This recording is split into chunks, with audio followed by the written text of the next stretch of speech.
ذمہ داری لے لیتے, یا رسول اللہ میں کھلاؤں گا, یا اللہ, یا رسول اللہ صلی اللہ علیہ وسلم میں اپنے گھر لے جاؤں گا, یا رسول اللہ صلی اللہ علیہ وسلم میں اس کی مہمانی کروں گا. تو یہ کیا ہے؟ تحادونا, کہ نیکی کے خیر کے کام میں ابھارتے رہنا, کہ آؤ قرآن کو سیکھو, آؤ قرآن کو پڑھو, قرآن کو سمجھ لو, تاکہ تمہاری زندگی میں تبدیلی آ جائے. پھر تمہارے دل میں قرآن کی جب پڑھ لو گے تو سب سے زیادہ پھر کیا ہے؟ مال کی محبت نکل جائے گی. مال کی محبت کہاں خرچ کرنے کا شوق پیدا ہوگا؟ جہاں اللہ تعالیٰ کی رضا و خوشنودی کا کام ہوتا ہے, وہاں پر دل چاہے گا, اور دل کا بخل کھل جائے گا. سب سے بڑی چیز دینے لگو گے, جب تم ابھارنے لگو گے, اور جب تم کسی غریب مسکین کی مدد کرو, تمہارا دل کھل جائے گا, راستے کھل جائے گے, بخل چلا جائے گا, اور مزید تم کو اللہ تعالیٰ توفیق بھی دیں گے, اور تمہارے دل میں شوق بھی پیدا ہوگا کہ میں اور کیا کروں. اس طرح کا شوق اور رغبت اللہ تعالیٰ ہم سب کو عطا فرمائے. وَتَأْكُلُونَ التُّرَاثَ أَكْلًا لَمًّا, لیکن تمہارا حال تو اس سے اپوزٹ ہے. مسکینوں کو کھانا کھلانے پر بھی نہیں ابھارتے, اور مال کو کیا کرتے ہو؟ سمیٹ سمیٹ کر رکھ لیتے ہو, اور تم کھا جاتے ہو میراث کا سارا مال. تراثہ کیا ہے؟ میراث کا مال اکٹھا کر کے, یعنی جب باپ فوت ہوا, بچے یتیم ہو گئے, ان کی میراث پر قبضہ کر لیتے ہو, یا بڑوں میں سے بھی جو طاقتور ہو اور باقی بھائی بہنوں کو وراثت میں سے کچھ نہیں دیتے, ان کا حق بھی خود ہی دبا لیتے ہو. الا ماشاء اللہ, یہ بھی بہت جہالت کی زمانے کی برائی تھی, اور آج بھی بہنوں کو حصہ نہ دینا. بھائی کی بیوہ ہے, اس کو اس کے بچوں کو گھر سے نکال کر خود سارے مال پر قبضہ کرنا. آج اگر کہو کہ آؤ قرآن پڑھو, کہتے ہیں آج زمانہ اتنا ترقی کر چکا ہے, اس میں تو 1400 سال پہلے کی باتیں ہیں, کام تو وہی 1400 سال پرانا ہی ہو رہا ہے جو مکہ کے عربوں میں تھا. تو پھر کیا فائدہ اس طرح کی باتیں کہ آؤ علم سیکھو اور وہ کرو, تو اس طرح کی باتیں کرتے ہیں. تو یہاں پر یہی کہ ورثہ جائز و ناجائز ہر طرح سے اڑا جاتے ہیں, اور وارثوں کی حق تلفی کرتے ہوئے ذرا بھی نہیں شرماتے, اور تم کھا جاتے ہو میراث. میراث یعنی وہ مال جو انسان کو بغیر محنت کے ملتا ہے. مثلا ماں باپ فوت ہو گیا, اب آپ نے کوئی محنت نہیں کی, ماں باپ نے محنت کر کے اس کی پراپرٹی بنائی, اب آپ کو ملا, تو وہ کیا ہے کہ بغیر محنت کے آپ کو مل گیا نا, آپ کے ورثے میں آ گیا. تو ورثے میں ملنے والا مال تو انسان کو کہاں سے میراث ملتی ہے, یعنی مثلا اپنے کسی قریبی رشتہ دار کا وہ مال جو ورثے میں چھوڑ گیا ہو. دوسرا, عربوں کے یہاں خاص طور پر کمزوروں کی, یتیم بچوں کی میراث کو وہ دبا جایا کرتے تھے, بچوں کو, عورتوں کو ان کا میراث میں حصہ نہیں دیتے تھے, اس پر زبردستی قبضہ کر لیتے تھے. آج ایک ایک گھر میں اور اس قسم کا مرض پایا جاتا ہے کہ اپنا حق تو برابر لیتے ہیں, مگر اسی حق میں کوئی اور حصے دار ہو تو اس کا بھی حق لے لیتے ہیں, اپنا بھی لے لیتے ہیں اور دوسرے کا بھی, اور حقدار کو اس سے محروم کر دیتے ہیں, جس کی وجہ سے آپس میں ہمیشہ کے لیے قطع تعلق, ہمیشہ کے لیے ناراضگی, کہ ماں باپ فوت ہو گئے, اب ایک بھائی نے یا تمام بھائیوں نے مل کر بہنوں کا حق دبا لیا. یعنی میراث کے مال میں بہت حق تلفی ہوتی ہے, اور بعض مرتبہ مرنے والے بھی ظلم کا فیصلہ کر کے جاتے ہیں اور اپنی عاقبت برباد کر لیتے ہیں. کس طرح کہ جو بیٹا یا بیٹی سے محبت تھی اس کو سب پورا دے کر اور باقی لوگوں کو محروم کر دیتے ہیں. تو یہ انہوں نے اپنی عاقبت برباد کر دی. خاص اس کے بارے میں حدیث ہے کہ اللہ کے نبی صلی اللہ علیہ وسلم نے فرمایا کہ ایک شخص ساری زندگی خیر کے کام کرتا ہے, نیکی کے کام کرتا ہے, اتنا نیک بن جاتا ہے کہ اس کے اور جنت کے بیچ میں ایک ہاتھ کا فاصلہ رہ جاتا ہے, یعنی ایک ہاتھ تک چل کر جائے اور جنت میں چلا جائے, اتنا قریب جنت کے ہو جاتا ہے. لیکن موت کے وقت اپنی غلط وصیت کی وجہ سے کیا کرتا ہے؟ جہنم میں جانے والوں میں سے بن جاتا ہے. ایک شخص ہے, ساری زندگی اس نے اللہ کی ناراضگی کا کام کیا, ساری زندگی نافرمانی کی, یہاں تک کہ اس کے اور جہنم کے بیچ میں ایک ہاتھ کا فاصلہ, یعنی اتنا اللہ کو ناراض کیا کہ بس اتنا سا فاصلہ یہ پار کرے اور جہنم میں جا گرے گا. لیکن موت کے وقت اس کو اللہ کی خشیت آئی, اللہ کا ڈر خوف آیا, اور اس نے کیا کیا کہ وصیت کی کہ نہیں, میرا جو مال ہے اس کو یعنی وارثوں میں ان کے شرعی حقوق جو ہیں اس کے مطابق تقسیم کیا جائے, اس طرح کی وصیت کر کے جاتا ہے. تو وہ اللہ کے نبی صلی اللہ علیہ وسلم نے فرمایا کہ ایسا شخص جو اتنا قریب ہو گیا تھا جہنم میں, اس وصیت کی وجہ سے وہ کیا ہے کہ جنت میں جانے والوں میں سے بن جاتا ہے. اس چیز کا بہت زیادہ خیال رکھنا چاہیے کہ وصیت تو ایسی چیز ہے کہ ہمیشہ تیار رکھنا چاہیے, اور وصیت ضروری نہیں ہے کہ میرے بیٹی کو یہ دے دینا, میرے بیٹے کو وہ دے دینا, اور میرا وہ بیٹا ہے اس کو کچھ مت دینا, نہیں, وہ وصیت نہیں کہلاتی. وصیت یہ ہے کہ آپ یہ لکھ کر جائیں کہ میرے مرنے کے بعد جتنی بھی میری چیزیں ہیں اس تمام میرے جو وارثین ہیں ان میں برابر شریعت کے مطابق تقسیم ہو، کسی کی کوئی حق تلفی نہیں ہو، کسی کا حق نہ مارا جائے، کوئی حق سے محروم نہیں رہ جائے. اس طرح کی وصیت کر کے جانا چاہیے. وصیت لکھ کر تیار رکھنا چاہیے اور بچوں کو بتا کر بھی رکھنا چاہیے کہ میں نے یہ پیپر تیار کر کے رکھا، یہ کرے، اس کے مطابق ہی اس چیز کی تقسیم کی جائے. تو حد کا مطلب کسی کو ابھارنا، رغبت دلانا، توجہ دلانا، کسی کو کسی کام کے لیے ہمت افزائی کرنا، کرنے کی کام کی رفتار کو تیز کرنا. راس کہتے ہیں وہ مال جو بغیر محنت کے ملے. وراثت جمع یجمع یعنی کسی بھی چیز کا وافر مقدار میں ایک جگہ اکٹھا ہونا. جیسے کہ ابھی ہم لوگ پڑھ رہے وَتُحِبُّونَ الْمَالَ حُبًّا جَمًّا، یعنی یہ سارے کام کیوں نہیں کر پاتے تم؟ یتیموں کی پرورش کرنا، غریب و مسکینوں کو اس کا شوق دلانا، ابھارنا، یہ کیوں نہیں کر پاتے؟ کیونکہ تم مال سے بہت سخت محبت کرتے ہو، کثرت سے مال کی محبت، اور ان ساری خرابیوں کا سبب مال ہی ہوتا ہے. یعنی کسی کا حق نہ دینا، یہ کیوں کر رہے ہیں لوگ؟ مال کی محبت میں نا. یعنی جمع کسی بھی چیز کا وافر مقدار میں اکٹھا ہو جانا، یعنی بہت زیادہ جمع کرنا اور بہت زیادہ اس کے اوپر ابھارنا اور شوق دلانا. تو یہاں پر انسان کی کمزوری ہے کہ وہ مال کی محبت میں گرفتار ہے، اور اوپر کے سارے کام جو ہے ان سارے کنیکشن کیا ہے؟ یہی مال کی وجہ سے. جیسے سورہ عادیات میں ہم لوگ پڑھیں گے انشاءاللہ وَأَنَّهُ لِحُبِّ الْخَيْرِ لَشَدِيدٌ، کہ وہ مال کی محبت میں بہت زیادہ شدید ہے. جمن کثیر تعداد یا مقدار میں کسی چیز کا ایک جگہ جمع ہو جانا، یعنی مال جتنا بھی ہے اس پر تم راضی نہیں ہوتے اور اس کو بڑھانے کی فکر میں ہوتے ہو. بعض اوقات مال کی ہرس میں ناجائز مال کے حاصل کرنے کی بھی پرواہ نہیں کرتے. اسی مال کی وجہ سے قتل و غارت گری بھی، چوری بھی، جھوٹ بولنا، سودی لین دین کرنا، تو مال ہی کی محبت کی وجہ سے یہ سارے جرم بھی کرتے ہو. تو یہ ساری چیزوں کے لیے یہاں پر وہ کیا گیا ہے. اس بارے میں اللہ تعالیٰ سے ڈرنا چاہیے کہ اللہ سبحانہ وتعالیٰ پتہ نہیں کیا، یعنی مال جو دیا ہے، جیسے ہے نا کہ جو قناعت پسند ہوتے ہیں وہ دعا بھی کرتے ہیں اللہم قنینی بما رزقتنی وبارک لی فی خیرا منہا، یعنی اللہ تعالیٰ جو کچھ آپ نے دیا ہے اس کو کیا کیجئے، اس میں خیر و برکت دیجیے اور مجھے قناعت کیجیے، یعنی میں راضی ہوں، جو کچھ آپ نے دیا اس پر میں راضی رہوں، ناراض نہیں ہوں اللہ تعالیٰ سے کہ مجھے اور اسی لیے کہا گیا نا کہ ناراضگی کو دور کرنے کی ایک وجہ اور ایک طریقہ اور ایک علاج کیا ہے کہ مال میں ہمیشہ اپنے سے نیچے والوں کو دیکھو تاکہ تم شکر ادا کرو. اللہ کا شکر ہے کہ اس کے پاس تو گھر بھی نہیں ہے، میرے پاس تو گھر بھی ہے. اس کے پاس 2 وقت کا کھانا بھی نہیں ہے، میں تو روزانہ 3 ٹائم کا کھانا کھا لیتی ہوں. اس کے پاس تو یہ بھی نہیں ہے، میرے پاس تو سب کچھ ہے. تو یہ چیز دیکھ کر کیا ہے، شوق پیدا ہوگا. لیکن ہمارا کام، ہمارا جو معاملہ ہے اپوزٹ ہے. ہم اپنے سے مال میں اوپر والوں کو دیکھتے ہیں ہمیشہ.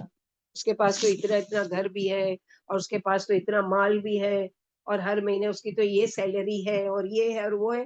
تو اس کی وجہ سے ہوتا کیا ہے، اس کا مال آپ کے اکاؤنٹ میں تو نہیں آ جاتا نا. آپ کے دل خراب ہوتے ہیں، آپ کا ذہن خراب ہوتا ہے، اور اس کی وجہ سے کیا ہوتا ہے، آپ اپنے آپ کو نقصان پہنچاتے ہو. جیسے دعا سکھائی گئی وَلَا تُشْمِتْ بِي عَدُوًّا وَلَا حَاسِدًا، یعنی اللہ تعالیٰ ہماری حفاظت کرے کہ دشمنی کرنے والوں سے بھی، اور حاسدن یعنی جو ہم سے حسد کرتے ہیں اللہ تعالیٰ ان سے بھی وہ کرے. تو نعمت کا ملنا بھی ایک آزمائش میں سے یہ بھی ہے کہ پھر حسد کرنے والے کیا ہے، حسد کرنے کی وجہ سے نظر بد لگاتے ہیں یا پھر جادو ٹونا کرتے ہیں یا جو بھی کرتے ہیں نقصان پہنچانے کی کوشش کرتے ہیں. تو اس لیے بھی وہ آزمائش بن گیا وہ مال. تو یہاں پر یہی بتایا گیا کہ سارے جرم کی وجہ یہ ہے کہ وہ مال کو کیا ہے سمیٹ کر رکھتے ہیں، لوگوں کا حق دبا دیتے ہیں، اس دن کو یاد نہیں کرتے. کلا اذا دکت الارض دکن دکا، کیا یہ مال جو جمع کر کے رکھا ہے، چھپا کر رکھا ہے، بچا کر رکھا ہے، کیا اس کے پاس ہمیشہ رہے گا؟ کلا، ہرگز نہیں. یہ مال تمہارے کام نہیں آئے گا جب کوٹ کر رکھ دی جائے گی، پے در پہ کوٹ دیا جا رہا ہے. یعنی جب زمین کی حالت بھی بگڑ جائے گی تو تمہارا مال ہوگا بھی تو کس کام کا اس دن، یعنی کوئی کام نہیں آئے گا، کیونکہ وہ تو اس کو وہ کر دیا گیا ہے، یعنی کوٹ کر ریزہ کر دیا گیا ہے. بالکل برابر کر دیا گیا، ہموار کر دیا گیا. تو عزت کے کام یہ کام ہے کہ کمزوروں کی عزت کرو، غریبوں کو خود بھی کھلاؤ، اور اپنے حلقہ اثر میں لوگوں کو بھی ان کے ساتھ سلوک کرنے کا شوق دلاؤ. کسی کی حق تلفی نہ ہو، کسی کا حق مال نہ مارو، اور روپے پیسے کے بندے نہ بنو. قیامت کو یاد رکھو، جس زمین پر تم چل رہے ہو آج یہ ختم ہو جائے گی. پہاڑ اڑے اڑے پھریں گے، بس ایک ہموار میدان رہ جائے گا جہاں نہ ٹیلا ہوگا نہ درخت ہوگا. تمام مردے اٹھ کھڑے ہوں گے اور محشر میں جمع ہو جائیں گے.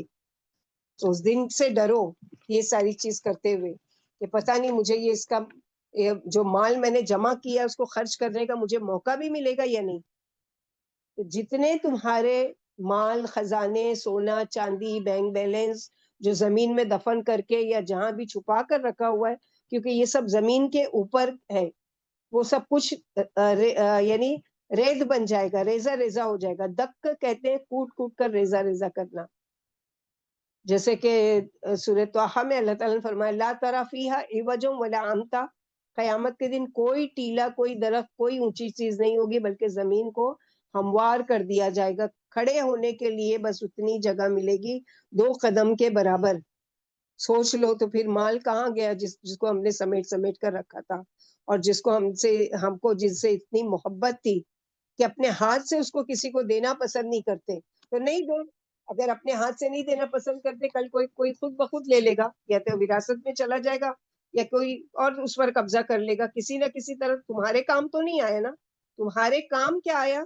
وہ جو تم نے اس کو وہ کیا اپنے ہاتھ سے. جیسے ہے نا قدمت لی حیاتی، اس میں یہ بھی آ رہا ہے کہ اپنے ہاتھ سے جو آگے بھیج دیا مال اللہ تعالیٰ کی رضا و خوشنودی کے لیے، وہ تمہارے کام آئے گا. تو کلا اذا دکت الارض دکا دکا وجاء ربک والملک صفا صفا. اور تمہارا رب جلوہ فرما ہوگا اس حالت میں کہ فرشتے صف در صف کھڑے ہوں گے. یا تمہاری اخلاقی خرابی کی وجہ کیا ہے کہ تم حساب کتاب کا یقین نہیں رکھتے ہو. جیسے دوسری جگہ اللہ تعالیٰ فرماتے ہیں اعلموا لا یرجون حسابا. کب تک اس زمین پر رہو گے؟ حشر کا دن ہوگا، رب کا دربار لگے گا، فرشتے صف در صف کھڑے ہوں گے، اور جہنم کو بھی لایا جائے گا. اللہ تعالیٰ حساب کتاب لیں گے. یہ ساری چیزیں بتانے کا مقصد کیا ہے کہ جب لوگوں کے کہنے سننے سے، یعنی اس دن کا حال کیا ہوگا کہ لوگ جوک در جوک سب کھڑے ہوئے ہیں، اور یعنی پریشان ہے کہ چاہے کہ اللہ تعالیٰ فیصلہ کر دے جہنم میں جانے کا، یہ ہو کہ ہماری اس چیز سے پریشانی چھوٹے، یعنی ہماری جان چھوٹے کسی طرح. تو جب لوگوں کے کہنے سننے سے نبی صلی اللہ علیہ وسلم اللہ تعالیٰ سے، یعنی لوگ پریشان ہیں، اب سب انبیاءوں کے پاس جائیں گے، جس کو شفاعت کبریٰ کہا جاتا ہے حدیث میں، کہ تمام انبیاؤں کے پاس جائیں گے، سب کہیں گے کہ آج ہم کو اللہ کے سے ڈر لگ رہا ہے کہ آج جیسا ہمارا رب غضبناک ہے، اس سے پہلے کبھی غضبناک نہیں ہوا، اور ہماری ہمت تو نہیں ہے. تو سب کہتے کہتے کہاں پہنچیں گے؟ نبی صلی اللہ علیہ وسلم کے پاس. اور نبی صلی اللہ علیہ وسلم اللہ سے تمام محشر والوں کی طرف سے سفارش فرمائیں گے. تو اللہ تعالیٰ لوگوں کے فیصلے کے لیے اتریں گے. یہی شفاعت کبریٰ اور مقام محمود ہے. فرشتے بھی صف بر صف حاضر ہوں گے، اور جہنم بھی لائی جائے گی. فرمایا کہ یہاں پر جیسے کہ وجہ رب کا اللہ سبحانہ و تعالیٰ قیامت کے دن حساب کتاب لینے کے لیے تشریف لائیں گے، اور اللہ تعالیٰ کی تشریف آوری برحق ہے، اور اس پر ایمان لانا ہمارے ایمانیات کا ایک حصہ ہے. رب کیسے آئیں گے ہم کو نہیں معلوم ہے، کیفیت معلوم نہیں ہے، اور اس کے بارے میں سوال کرنا بدعت ہے. کیونکہ صحابہ کرام کے سامنے جب بھی اور کئی بار آپ صلی اللہ علیہ وسلم نے قرآن کی اس جیسی آیت پڑھی ہے، مگر انہوں نے اس پر کوئی سوال نہیں کیا. اگر ضروری ہوتا تو آپ صلی اللہ علیہ وسلم کے ذریعے بتا دیا جاتا، مگر جس پر قرآن و سنت خاموش ہے وہاں ایسے سوالات سے بھی بچنا چاہیے. تو اللہ تعالیٰ اپنی شان کے مطابق جیسے چاہیں گے ویسے تشریف لائیں گے. والملک کیسے آئیں گے؟ فرشتے ڈسپلین کے ساتھ صف در صف بنا کر. قیامت کے دن آسمان کا دروازہ کھلے گا، جہاں بھی فرشتوں کا ذکر آتا ہے والصافات صفا، اور دوسری جگہ وَإِنَّا نَحْنُ الصَّافُونَ. اسی طرح قرآن میں ان کے مختلف کاموں کا جو تذکرہ ہے، اس میں ایک ترتیب، ایک تنظیم پائی جاتی ہے. قیامت کے دن پہلے آسمان کا دروازہ کھلے گا، اور یہ سب اتر کر چاروں طرف سے انسانوں کو گھیر لیں گے. پھر اس کے بعد ایک سرکل جب بن جائے گا، پھر دوسرے آسمان کے فرشتے، پھر تیسرے، پھر چوتھے، پھر پانچویں، پھر چھٹے، پھر ساتویں، اور ساتوں آسمان کے فرشتے، اتنی کڑی سیکورٹی میں انسان کہاں بھاگ کر جا سکتا ہے؟ این المفر کلا لا وزر الی ربک یومئذ المستقر. سوچو آج تو ڈھیل دی ہوئی ہے نا، تم یہ مال ہے جیسا چاہو اسراف کرو، لیکن طریقہ بتا دیا گیا کہ کیسا اسراف کرو گے تو اس کے لیے کیا ملے گا، اور کیسا اگر اس کا غلط استعمال کرو گے تو اس کے بدلے میں کیا ملے گا، یہ بتا دیا گیا. لیکن ہاتھ پکڑ کر کوئی نہیں کہ نہیں مت خرچ کرو، نہیں، یہ کوئی نہیں کر رہا ہے، بلکہ اللہ تعالیٰ بے شمار تم خرچ کرتے جاتے ہو، اللہ تعالیٰ دیے جا رہے ہیں. اور جب سے دنیا بنی ہے اس سے لے کے قیامت تک اتنا خرچ کر چکے، پھر بھی اللہ سبحانہ وتعالیٰ کے خزانے میں اتنی سی بھی کمی نہیں آئی ہے. جتنا سمندر میں تم ایک سوئی کو ڈباتے ہو اس میں پانی جو لگتا ہے، اتنی بھی کمی اللہ تعالیٰ کی اس میں نہیں آئی ہے خزانے میں. وجیہ یومئذ بجہنم، اور جہنم کو بھی اس دن سامنے لے آیا جائے گا. جیسے حدیث میں آتا ہے کہ جہنم کی 70,000 لگامیں ہوں گی، اور ہر ایک لگام پر 70,000 فرشتے ہوں گے جو اسے گھسیٹ کر لا رہے ہوں گے. تو یہاں پر یہ بتایا گیا کہ آج جو ہم صرف اس کا تذکرہ سنتے ہیں وہ بالکل لوگوں کے سامنے آ جائے گی. آج ہم لوگ پڑھتے ہیں نا جہنم ایسی ہے، جہنم ویسی ہے، جہنم کا یہ حال ہے، تو اس دن یہ ہوگا کہ 70,000 اس کی لگامیں ہوں گی. جیسے گھوڑے کو کھینچ کر لانا ہوتا ہے تو کیسے اس کے گلے میں لگام ڈال دی جاتی ہے، اب ذرا بھی وہ سرکش ہونے لگتا ہے، ادھر ادھر وہ ہوتا ہے تو اس کی لگام کھینچی جاتی ہے تو برابر سیدھا چلتا ہے. ایسی جہنم نہیں آ رہی ہوگی، اس کو کھینچ کر لایا جائے گا. اور کھینچ کر لانے میں کیا ہے، سوچو جہنم کی سائز اور جہنم کا حجم اور جہنم کا جو وزن اور اس کا یعنی وسعت، سوچو کہ 70,000 تو لگامیں ہیں اور ہر لگام پر 70,000 فرشتے، یعنی ٹوٹل کتنے ہو گئے 70/70، یعنی 4,90,00,000,000 کی تعداد میں فرشتے. سوچو کہ کیا حال ہوگا انسانوں کا. اور وہ کہ جہنم، اور اللہ سبحانہ و تعالیٰ دوسری حدیث میں آتے کہ جہنم کی ایک گردن ہوگی، اس کے 2 کان ہوں گے، یعنی ایک آنکھ ہوگی جس سے وہ ڈھونڈ رہی ہوگی اپنے شکار کو. اور 3 قسم کے لوگ ہیں، وہ ان کو خاص طور پر اس کا شکار ہوں گے. نمبر 1، ہر سرکش ظالم جس نے دنیا میں بہت زیادہ ظلم کیا، لوگوں کے اوپر بہت ستایا. اور دوسرا، اللہ کے ساتھ دوسروں کو معبود بنانے والوں پر، یعنی بھڑک رہی ہوگی، کھول رہی ہوگی، غصے میں یعنی پھٹ پڑے گی اس طرح سے. اور تیسرے قسم کا تصویر بنانے والوں پر، ان لوگوں پر غضبناک ہو رہی ہوگی اس دن کہ یعنی مجھے اتنا اللہ تعالیٰ نے قوت والا بنایا اور میں اللہ تعالیٰ کے تابع ہوں، اور یہ اللہ تعالیٰ سے نہیں ڈرتے تھے دنیا میں، اللہ کی عظمت کو نہیں پہچانتے تھے، اللہ تعالیٰ کو کہ یعنی احساس نہیں تھا، اللہ تعالیٰ کے تعظیم کرتے، اللہ تعالیٰ کے اکرام کرتے، اللہ کی نافرمانی کر کے آئے، اس پر یہ غضبناک ہو رہی ہوگی، کھول رہی ہوگی. اور اس طرح سے تو اس کو آئے گی نہیں سرکشی، بلکہ اس کو گھسیٹ کر لایا جائے گا.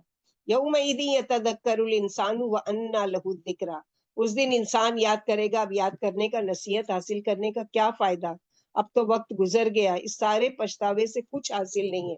جیسے پچھلی 2 صورتیں ہم لوگ نے کیا پڑھا کہ فذکر انما انت مذکر لست علیہم بمسیطر، اور اس سے پہلے کی سورہ انفطار میں بھی پڑھ چکے نا، اور سورہ اعلیٰ میں کہ فذکر ان نفعت الذکریٰ، کہ آپ نصیحت کیجئے شاید کہ نفع دے ان کو نصیحت کرنا. تو اب کیا یہاں پر بتایا جا رہا ہے کہ اس دن انسان کا افسوس ملے گا، اور ہر ایک کو نیکیوں کی کوتاہی پر افسوس ہوگا. ایک حدیث میں کہ اگر کوئی پیدائش کے وقت سے مرتے دم تک سجدے ہی میں پڑا رہتا اور اللہ کا پورا پورا مخلص عابد بندہ ہوتا، اس دن وہ بھی اپنی عبادت حقیر سمجھے گا اور دنیا میں پھر بھیجے جانے کی آرزو کرے گا. اللہ سبحانہ و تعالیٰ یہاں پر فرما رہے کہ اس دن جب یہ اس کو اب نصیحت، اب وہ چاہے گا کہ ہاں اب میں مانتا ہوں میری بات. یعنی قیامت کے دن اگر کوئی نصیحت کرنے والا نہیں بھی ہوگا تو جہنم کو دیکھتے ہی اسے خود نصیحت یاد آ جائے گی، یعنی بات سمجھ میں آ جائے گی کہ کس طرح زندگی گزر گئی. کئی فجر کے وقت گزر گئے، کئی راتیں زندگی کی 10 لیالین گزر گئی، اور کئی راتیں بھی جو اللہ کی رضا و خوشنودی حاصل کرنے کی مجھے مہلت دی گئی تھی وہ بھی گزر گئی. بہت سے مجھے نصیحت کرنے والے آئے بھی تھے مگر میں نے نہیں سنا. جیسے سورہ ملک کا پڑھا نا، لو وقالوا لو نسمع او نعقل ما كنا في اصحاب السعیر.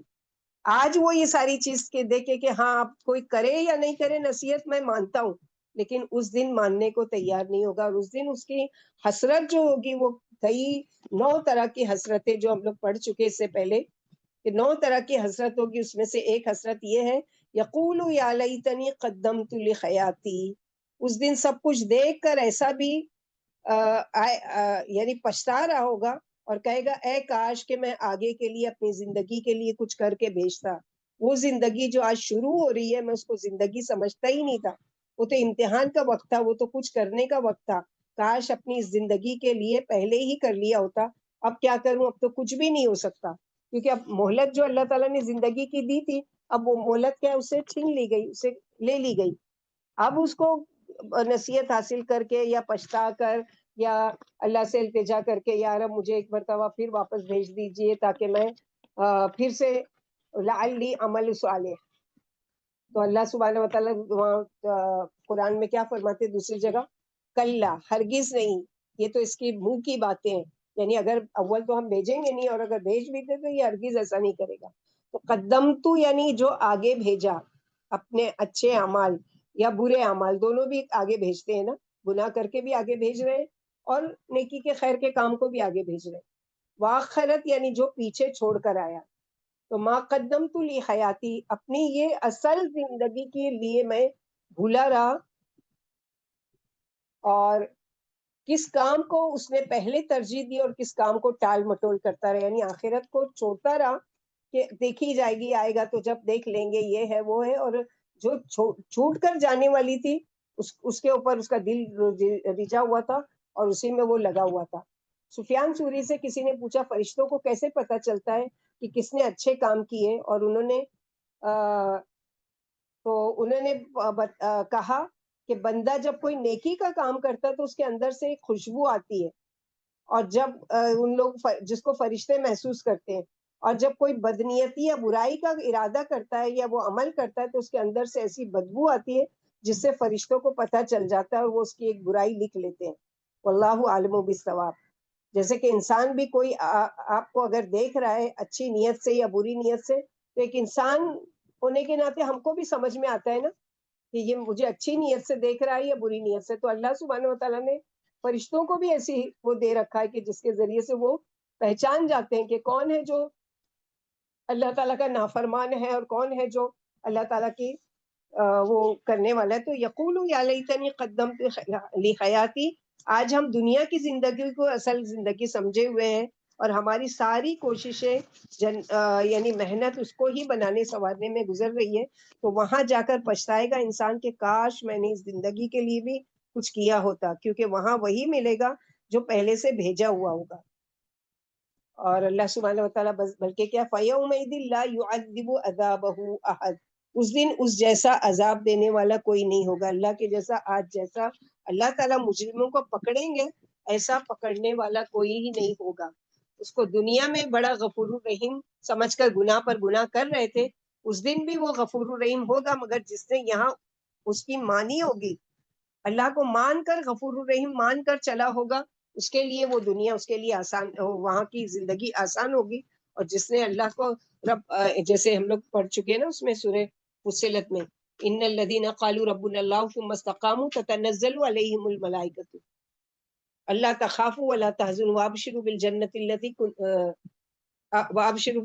التي کنتم توعدون. تو وہاں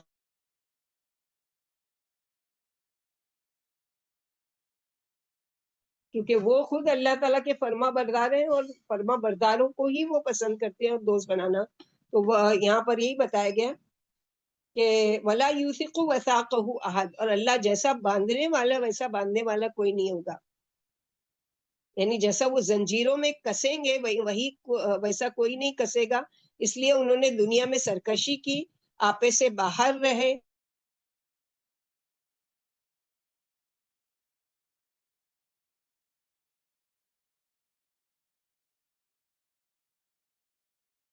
جی یہاں پچھتا رہے، یعنی اللہ کا عذاب اور اس کی پکڑ تصور کی رسائی سے بھی باہر ہے، یعنی ایسی پکڑ ہوگی کہ انسان سوچ بھی نہیں سکتا کہ اللہ سبحانہ وتعالیٰ کس طرح سے اس کے ساتھ معاملہ کریں گے۔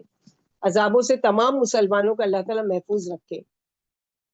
اسی طرح ان لوگوں کے لیے خوشخبری کہ جو اللہ سے ڈرنے والے اور جو اللہ تعالیٰ کی اطاعت کرنے والے، جب ان پر موت کا وقت آتا ہے تو ان کے ساتھ فرشتے کیا کہتے ہیں؟ یا ایتھا النفس المطمئنہ۔ دوسرا گروہ ان کے برعکس ان سے کہا جائے گا اے مطمئن شخص، اے پرسکون شخص، واپس چلو، اپنے رب کی طرف پلٹ چلو، کیونکہ دنیا میں تم ہمیشہ کے لیے تھوڑی بھیجے گئے تھے کہ گھر بنا کر میرے مزے سے بیٹھ جاؤ، بلکہ ہمیشہ یاد رکھو کہ واپس جانا ہے، سب کچھ پیچھے چھوڑ کر بھول کر چلے جاؤ گے، واپسی کو بھی بھول جاؤ گے، تو واپسی کو بھولنا نہیں ہے بلکہ واپسی کو یاد رکھنا ہے۔ تو ایسے لوگوں کے لیے کہ جو ساری زندگی اللہ سبحانہ و تعالیٰ کا تقوی اختیار کرتے رہے، اللہ تعالیٰ سے ڈر ڈر کر زندگی گزرتے رہے، موت کے وقت فرشتے آ کر کیا کر رہے ہیں؟ ان کا احترام کر رہے ہیں۔ کس طرح کا احترام کر رہے ہیں کہ یعنی جو گناہوں سے بچ کر زندگی بھر حق کی راہ پر چلتے رہے، ان سے یا تو دنیا میں موت کے وقت یا عالم برزخ میں قبر سے اٹھتے وقت کہا جائے گا، یعنی بعض مفسرین نے کہا کہ 3 جگہ ان کو یہ خوشخبری ہوگی۔ ایک تو ان کی موت کے وقت فرشتے آئیں گے اور ان کو خوشخبری دیں گے، ایک قبر میں جب وہ اٹھائے جا رہے ہوں گے، اور ایک محشر میں جب وہ اکٹھا کیے جا رہے ہوں گے، اور اس کی نعمتوں اور راحتوں سے لطف اٹھائیں گے۔ تو یہاں پر اللہ سبحانہ وتعالیٰ ان کو خوشخبری دے رہے ہیں، یا یہ تو نفس المطمئنہ، کہ اے مطمئن رب۔ ابھی ہم لوگ دیکھیں گے کہ نفس مطمئنہ کیا ہوتی ہے۔ تو کیا خوشخبری ہے کہ ارجعی الی ربک راضیۃ مرضیہ، پلٹو چلو اپنے رب کی طرف، جہاں سے آئے تھے وہیں پر واپسی رب کی طرف راضی خوشی۔ کہتے ہیں نا کہ جو اللہ سے ملاقات کی خواہش رکھتا ہے، من احب لقاء اللہ احب اللہ لقاءہ، تو اللہ تعالیٰ بھی اس سے ملنا پسند کرتے ہیں۔ حضرت عائشہ رضی اللہ عنہ فرمائی، یا رسول اللہ صلی اللہ علیہ وسلم، موت سے تو ہر ایک کو ڈر لگتا ہے، مرنا تو کوئی بھی نہیں چاہتا، تو اس کا مطلب ہے کہ ہم اللہ تعالیٰ سے ملاقات کی خواہش نہیں رکھتے۔ آپ صلی اللہ علیہ وسلم نے فرمایا کہ نہیں، یہ بات نہیں ہے عائشہ، جب ایک انسان کی موت کا وقت آتا ہے تو جو نیک شخص ہوتا ہے، مطمئن روح ہوتی ہے، اس کو جب اپنا انجام نظر آتا ہے تو اس کا دنیا کو چھوڑنے اور اللہ کی طرف جانے کا شوق بڑھ جاتا ہے کہ جلدی میں جاؤں، کیونکہ وہ دنیا میں بھی اللہ کے فیصلے پر راضی تھا، اس کی شریعت پہ راضی تھا، اس کے احکام پر راضی تھا، اس کے فیصلے پر راضی تھا، اس کی ہر بات پر راضی۔ اس راضی ہونے پر اس کے دل میں ایسا اطمینان تھا کہ جب بھی اللہ کا بلاوا آئے میں تیار ہوں، اور اس ادا پر اللہ تعالیٰ کو اتنا پیار آئے گا کہ اللہ اس سے راضی ہو گئے گے۔ اس کے بالعکس کیا ہے، مجرم کی روح نکلنا نہیں چاہتی، کیونکہ اللہ کے نبی صلی اللہ علیہ وسلم نے فرمایا نا کہ اپنے مردوں کو جلدی دفن کرو، یعنی جلدی سے جلدی ان کی تدفین کرو، اس لیے کہ اگر وہ نیکوکار ہے تو وہ چاہ رہا ہے کہ مجھے جلدی لے کر چلو، تاکہ میں اپنے اس انجام تک پہنچوں جو اللہ تعالیٰ نے مجھ سے وعدہ کیا، اور مجھے موت کے وقت جو خوشخبری سنائی ہے اس کے بارے میں۔ اور جو بدبخت ہوتا ہے وہ کہتا ہے کہ نہیں، مجھے جلدی مت لے کر چلو کہ پتہ نہیں، اور آپ صلی اللہ علیہ وسلم نے فرمایا کہ اپنے کندھے سے ایک بوجھ اتارو۔ اور کیا خوشخبری ہے، فادخلی فی عبادی، کہا جائے گا آ جا، تو بھی میرے بندوں میں داخل ہو جا، یعنی جو میرے پسندیدہ بندے تھے، آ جا تو بھی ان میں شامل ہو جا، وہ میرے خاص بندے جو میرے وفادار تھے، اس کی اطاعت گزار۔ سورہ فرقان میں جن کو عباد الرحمن اور ان کی 10 صفتیں جو بتائی گئی ہے، تو وادخلی فی عبادی وادخلی جنتی، اور داخل ہو جاؤ میری جنت میں۔ کیوں ایسے مطمئن نفس والے اللہ کے مہمان ہوں گے؟ اللہ تعالیٰ اپنے بندوں کی مہمانی فردوس کے باغات میں کریں گے۔ اللہم اجعلنا منہم، جیسے سورہ آل عمران کی رات کو آیتیں پڑھتے ہیں نا، نزلا من عند اللہ واللہ عنده خیر للابرار۔ اور یہ نفس مطمئنہ کی تمنا صرف ہم نہیں کرتے تھے، بلکہ سلیمان علیہ السلام، یوسف علیہ السلام، ان کی دعاؤں میں ملتا ہے کہ وادخلنی بالصالحین۔ اور یوسف علیہ السلام، اللہم فاطر السماوات والارض، نبی صلی اللہ علیہ وسلم نے کسی صحابی کو ایک دعا سکھائی جو ہم دیکھتے ہیں کہ ایک دفعہ چند مسلمان رومیوں کے ہاں تو گرفتار ہو گئے، قیصر نے انہیں ترک اسلام کا حکم دیا اور ان کا انکار پر قتل کی دھمکی دی۔ 3 تو مرتد ہو گئے، مگر چوتھے نے انکار کر دیا، آخر اس کی گردن اڑا کر سر کو نہر میں ڈال دیا گیا۔ سر پہلے تو نہر میں ڈوبا، پھر فوراً اوپر آ گیا اور اپنے تینوں ساتھیوں سے اس طرح خطاب کرنے لگا، خبردار اللہ کا فرمان ہے یا یہ تو نفس المطمئنہ. پھر پانی میں ڈوب گیا. حاضرین پر سناٹا چھا گیا اور لوگوں پر بڑا ہی اچھا اثر ہوا. لوگ مسلمان ہونا ہی چاہتے تھے کہ بادشاہ نے دربار موقوف کرا دیا. تینوں مرتد مسلمان ہو گئے اور قید ہی میں رہے. آخر منصور کی طرف سے فدیہ آ کر جاں بخشی کی گئی ان کی. اور یہاں پر جو بتایا گیا کہ فدخلی فی عبادی ودخلی جنتی، یعنی آؤ میرے پیارے بندوں میں آ جاؤ اور میری جنت میں داخل ہو جاؤ. یہ آیت عثمان رضی اللہ عنہ یا حمزہ رضی اللہ عنہ کے بارے میں اتری. فرمایا سورہ انعام آیت نمبر 62 ثم ردوا الیہ، پھر سب اپنے اپنے سچے مولا کی طرف لوٹا دیے جائیں گے. اور سورہ غافر میں بھی اس طرح کی آیت ہے وَأَنَّ مَرَدَّنَا، ہم سب کا لوٹنا اللہ ہی کی طرف ہے. ابو بکر صدیق کی موجودگی میں یہ آیتیں اتری. بولے کیسا پیارا کلام ہے. فرمایا یہ بات تم سے بھی کہی جائے گی. طائف میں ابن عباس کے انتقال کے وقت ایک عجیب و غریب پرندہ نمودار ہوا جو اس سے پہلے کبھی نہیں دیکھا گیا. یہ آپ کی لاش میں چلا گیا مگر نکلتا ہوا معلوم نہیں ہوا. دفن کے بعد قبر کے گوشے سے آواز آئی یا یہ تو نفس المطمئنہ. اسے طبرانی نے روایت کیا واللہ اعلم بالصواب. اس کے لیے اللہ کے نبی صلی اللہ علیہ وسلم نے ہم کو دعا سکھائی ہے کہ اللہم انی اسألک نفسا بک مطمئنۃ تؤمن بلقائک وترضى بقضائک وتقنع لعطائک. یعنی اے اللہ میں آپ سے اطمینان والا نفس مانگتا ہوں جسے آپ پر بھروسہ ہو اور آپ کی ملاقات پر یقین ہو اور آپ کے فیصلے پر راضی اور جو کچھ مل جائے اسی پر قانع ہو. تو سب کے لیے ہوم ورک ہے، اس کو یاد کرنا ہے. دعا نفس مطمئنہ. سوال پیدا ہوتا ہے کہ حاصل کیسے کیا جائے، یعنی کیسے ملے گا، ہم کون سا ایسا کام کریں. تو بہت سارے اس میں وہ ہے کہ نفس مطمئنہ پانے کے لیے کہ جلوت اور خلوت میں، نمبر 1 جلوت اور خلوت میں اللہ سے ڈرنا، توحید پر قائم رہنا. یعنی اکیلے میں بھی اللہ سے ڈرنا ہے اور سب کے بیچ میں ہے تب بھی اللہ سے ڈرنا ہے. نمبر 2 عدل و انصاف کی بات کرنا، چاہے غصے میں ہو چاہے رضامندی میں ہو. کسی خوشی یا ناراض، کوئی خوش ہو رہا ہو آپ سے یا ناراض ہو، بات سچی کرنا. نمبر 3 میانہ روی پر قائم رہنا، جیسے ہم کہتے ہیں نا صبح شام کے اذکار میں رضیت باللہ ربا وبالاسلام دینا وبمحمد نبی صلی اللہ. چوتھا ہے اہل قرابت سے جڑے رہنا، یعنی رشتہ داری کو جوڑے رکھنا. نمبر 5 ان کو دو جنہوں نے تم کو محروم رکھا، یعنی جو تم کو نہیں دے ان کو دو. نمبر 6 ان کو معاف کر دو جو تم پر ظلم کرتے ہیں. نمبر 7 خاموشی میں تفکر، یعنی جب آپ خاموش بیٹھے ہو تو غور و فکر کریں، کائنات میں غور و فکر کریں، اپنی خلقت میں غور و فکر کریں. نمبر 8 گفتگو ایسی ہو کہ جو دلوں میں اتر جائے، یعنی نرم اخلاق والی گفتگو. نمبر 9 عبرت کی نظر ہو، قرآن میں دوسری قوموں کے قصے سن کر عبرت حاصل کرنا. ابھی ہم لوگوں نے پڑھا نا ارم ذات العماد اور فرعون ذی الاوتاد، یہ ساری چیزیں کہ ہمارے لیے اس میں کیا سبق ہے، اس پر غور و فکر کرنا.